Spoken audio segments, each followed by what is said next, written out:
Welcome to our channel. Today we're diving into a handy tip for WhatsApp users on PC. If you're looking to keep your group chats organized and private, we'll show you how to hide a group on the WhatsApp PC app using the latest update. Let's get started.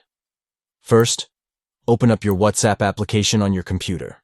Make sure you're logged into your account and ready to navigate your chats. Next, scroll through your chat list and find the group you want to hide. It can be a busy family chat, a work group, or any other conversation that you don't want cluttering your main view. Once you've found the group, it's time to take action. Simply right-click on the group chat. This will bring up a menu with several options. Look for the one that says Archive Chat and click on it.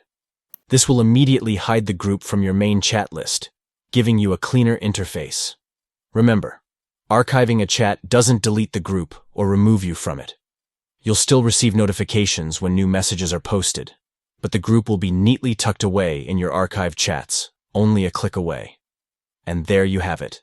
With just a few simple steps, you can easily manage and hide any WhatsApp group on your PC. Keeping your chats organized helps you focus on what's important without distractions. If you found this tip helpful, don't forget to like this video and subscribe for more useful guides. Thanks for watching and happy chatting.